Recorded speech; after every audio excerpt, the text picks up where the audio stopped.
The morning begins with discipline and pride. Rows of upright ant soldiers march like a trained human army, their tiny boots stomping in sync. Everything feels under control, almost too perfect. The commander snaps into authority, shouting commands with dramatic gestures. The ground suddenly trembles. The ants freeze. Something massive is approaching. Something unfamiliar. Something unstoppable. From the shadows, a massive beetle steps forward. Its armor shines like steel. Every movement is heavy, calculated, terrifying. A brave soldier steps forward, trembling but determined. He fires, and the bullet harmlessly bounces off. More ants rush in bravely. They strike, stab, and shoot, only to bounce back in pain, clutching their heads and arms.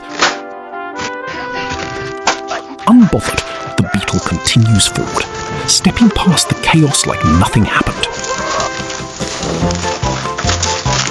The ants realize they are powerless. The commander lowers his weapon. His expression shifts from anger to realization. This isn't a battle of strength. This will require something smarter. The chaos settles into tense urgency. The commander climbs a small rock like a podium, shouting orders. Ants gather around like worried soldiers in a war briefing, murmuring nervously. A confident ant proposes using bigger weapons. The commander stares in disbelief. Other ants groan. One even face palms dramatically. Switching tactics, the commander kneels and sketches a plan using a stick. Lines, arrows, and pit symbols form. A new strategy is born. The colony transforms into a construction site. Ants carry sticks, leaves, and stones like tiny engineers, moving with urgency and purpose. Not all goes smoothly. One tiny ant stubbornly drags a massive stick, wobbling uncontrollably before collapsing under it.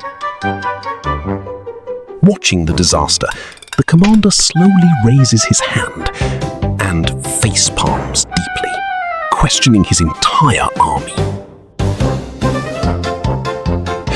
A second team activates a rope snare. It works, but on them, they get lifted and tangled mid-air, spinning helplessly. Calm returns. The commander breathes deeply and redraws the plan, this time emphasizing bait and positioning, intelligence over force. The final piece of the strategy is set. Ants carefully place food as bait, glancing nervously toward the distant armored giant. Everything is in place. Ant soldiers take cover behind pebbles and leaves, peeking out like anxious humans. In the distance, the heavy footsteps return, closer than ever. Tension peaks, until one ant feels it, a sneeze coming. He struggles to hold it, eyes watering, face trembling. Too late. The sneeze bursts out violently, echoing across the battlefield.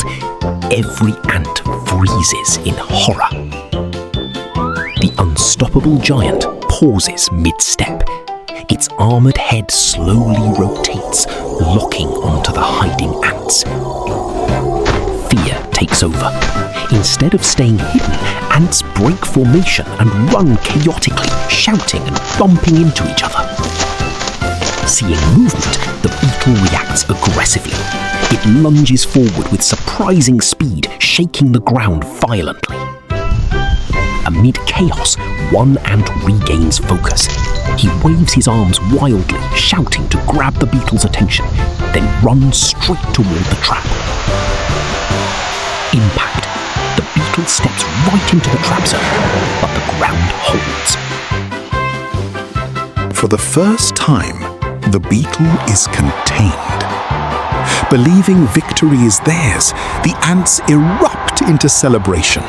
They jump, hug, and shout like humans after a battle win, completely forgetting the danger. Amid the noise, the commander senses something is wrong. From below, a scraping sound rises. The beetle begins climbing, its armored legs digging into the dirt like hooks. This time, they must trust the full plan. Suddenly, the second layer of the plan activates. Loose sand begins pouring down, turning the pit into a collapsing trap. The sand tightens around the beetle, locking its limbs in place. For the first time, the unstoppable enemy cannot move. Step by step, the ants move closer. No fear now, only disbelief. The invincible enemy, defeated without a single successful attack. The battlefield calms. The ants gather together, wiser and united. They didn't win with strength. They won with strategy. And maybe